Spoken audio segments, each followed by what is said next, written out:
Las paredes externas de una casa o automóvil brindan una barrera fuerte e inflexible que protege a sus habitantes humanos de un mundo externo rudo e impredecible. Podría esperarse que el límite externo de una célula viva estuviera construido de una barrera igual de fuerte e impenetrable, porque también debe proteger su delicado contenido interno ante un ambiente no vivo y a menudo inhospitalario. Sin embargo, las células están separadas del mundo externo por una estructura delgada y frágil llamada membrana plasmática, que solo mide de 5 a 10 nanómetros de espesor. La membrana plasmática forma la superficie flexible externa de la célula y separa su medio interno del medio externo. La membrana plasmática es una barrera selectiva que regula el flujo de materiales hacia el exterior e interior de la célula. Esta selectividad ayuda a establecer y mantener el ambiente apropiado para las actividades celulares normales. La membrana plasmática también desempeña un papel importante en la comunicación entre células y de las células con el medio externo. Funciones generales de la membrana tenemos lo que es la compartimentalización. Las membranas son hojas continuas sin interrupciones y como tales siempre rodean compartimientos. La compartimentalización por la membrana permite la presencia de actividades especializadas sin interferencia externa y permite la regulación independiente de las distintas actividades celulares. Otra función general que tenemos de la membrana sería el andamiaje para actividades bioquímicas. Debido a su construcción, las membranas proporcionan a la célula un marco o andamiaje extenso dentro del cual los componentes pueden ordenarse para su interacción efectiva. Otro punto sería la provisión de una barrera con permeabilidad selectiva. Ahí es donde las membranas previenen el intercambio irrestricto entre moléculas de un lado al otro. Al mismo tiempo, las membranas representan un medio de comunicación entre los compartimentos que separan, dentro y fuera del espacio encerrado.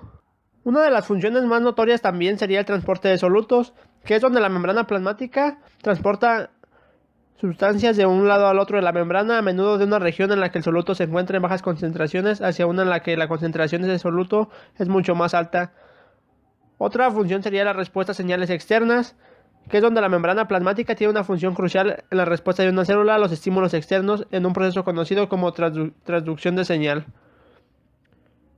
Como penúltima otra de las funciones sería la interacción celular, que es donde la membrana plasmática permite que las células se reconozcan y se envíen señales unas a otras, que se adhieran cuando sea adecuado y que intercambien materiales e información. Por último, tenemos la transducción de energía, que es donde las membranas participan íntimamente en los procesos por los cuales un tipo de energía se convierte en otro tipo, que es la traducción de energía, precisamente.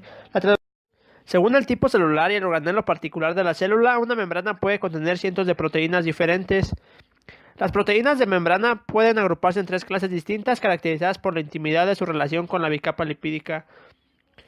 Están primero las proteínas integrales, que penetran la bicapa lipídica. Estas son proteínas transmembrana, o sea que cruzan por completo la bicapa lipídica, por lo que tienen dominios que sobresalen por los lados extracelular y citoplasmático de la membrana. Algunas proteínas integrales solo tienen un segmento que abarca toda la membrana, otros la cruzan varias veces. Están también las proteínas periféricas que se sitúan completa fuera de la bicapa lipídica, ya sea en el lado citoplasmático o el extracelular, aunque se relacionan con la superficie de la membrana mediante enlaces no covalentes. La fluidez de la membrana permite que se produzcan interacciones dentro de la membrana plasmática, como el ensamblado de las proteínas de membrana. También hace posible el movimiento de componentes de la membrana responsables de diferentes procesos como el movimiento de las células, su crecimiento, su división, la secreción y la formación de uniones intracelulares. Como consecuencia de los puentes de hidrógeno que establece con los fosfolípidos y con las cabezas de los glucolípidos vecinos y de la forma en que rellena el espacio entre las colas de los ácidos grasos, el colesterol le otorga más resistencia a la bicapa lipídica, pero le quita fluidez a temperatura corporal normal. Cuando la temperatura desciende, el colesterol produce el efecto opuesto, aumenta la fluidez de la membrana. El glucocálix es una estructura manera de redecilla sobre la membrana celular constituida por carbohidratos como el ácido hialurónico que se unen a los glucolípidos o a las glucoproteínas. Esta estructura está presente en todas las células exceptuando las metafitas, algas y células procariotas. El glucocálix cumple las funciones de protección, reconocimiento, identificación de sustancias extrañas, acumulación de minerales y contribuye en la formación del citoesqueleto formando el tejido conectivo.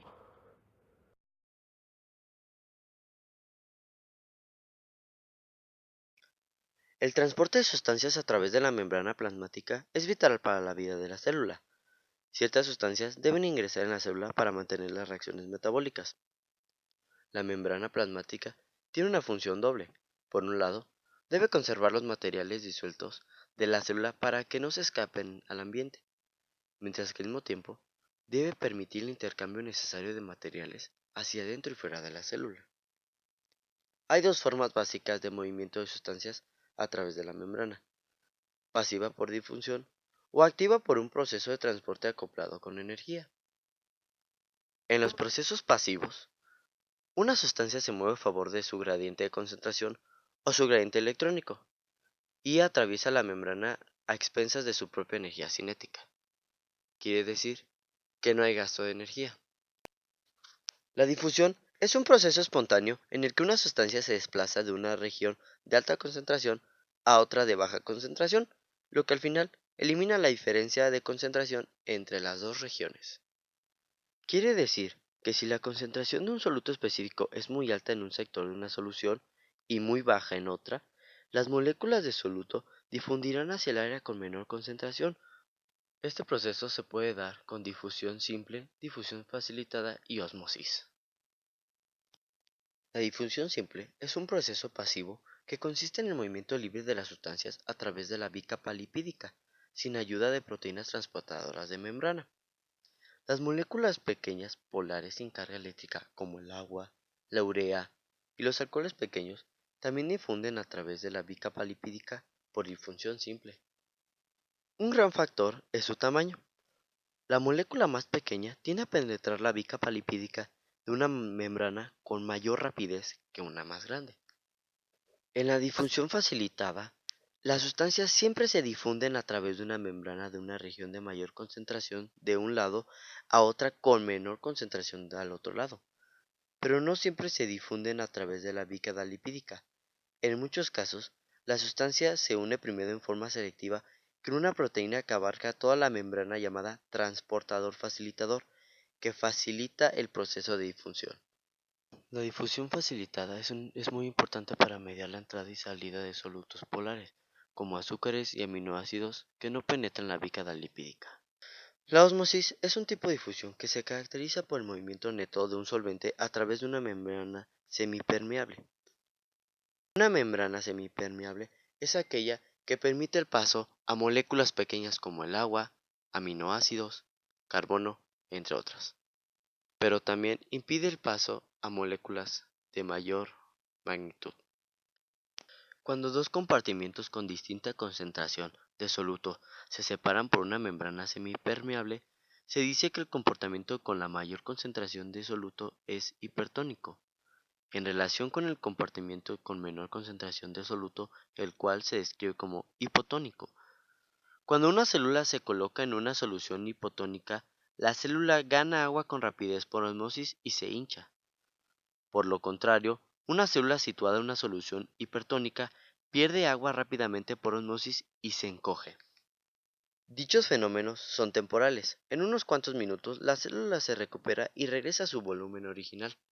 Una vez que la concentración interna de soluto iguala a la concentración externa de soluto, los fluidos internos y externos son isotónicos y ya no existe desplazamiento de agua hacia adentro o fuera de la célula.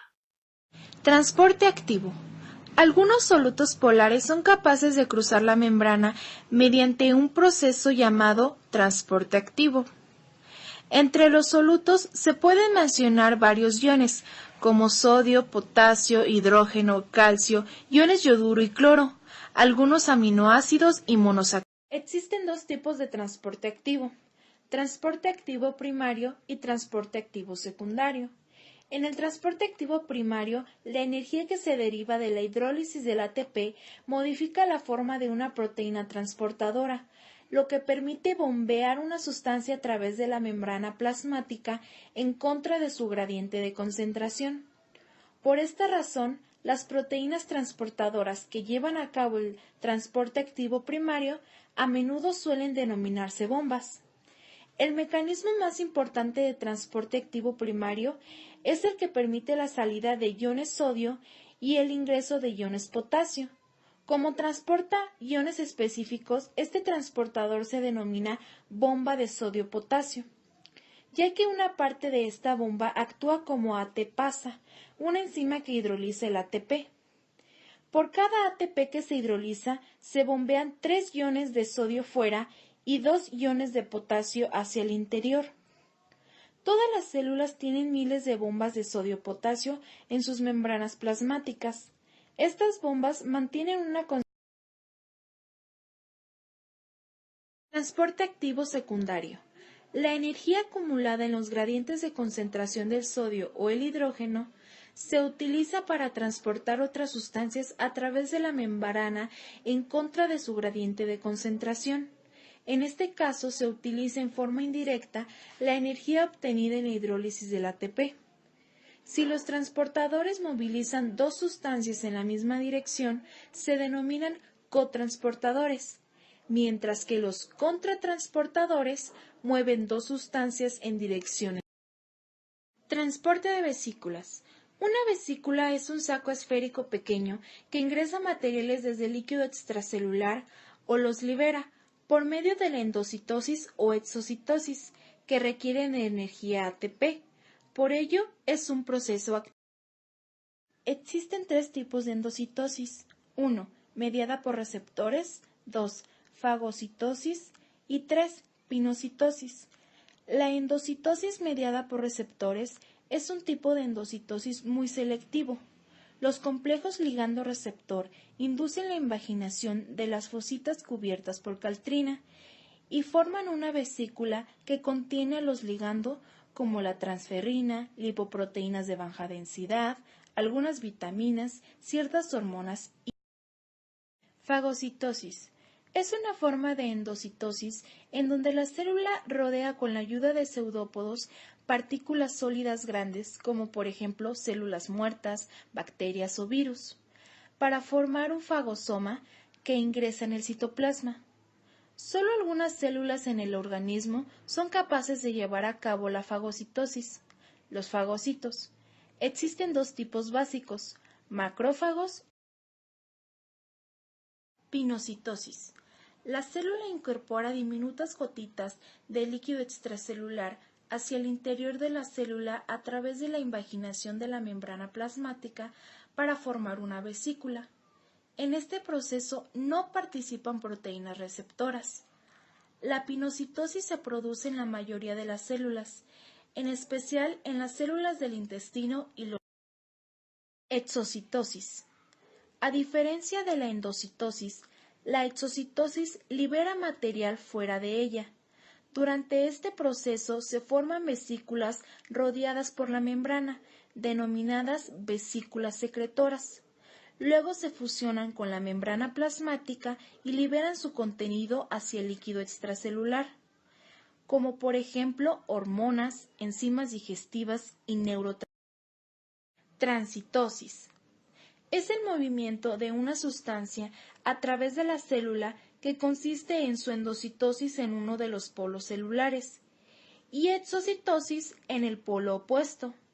La transitosis se produce con mayor frecuencia a través de las células endoteliales que tapizan los vasos sanguíneos y que es un medio utilizado para movilizar materiales entre el plasma y el líquido intersticial.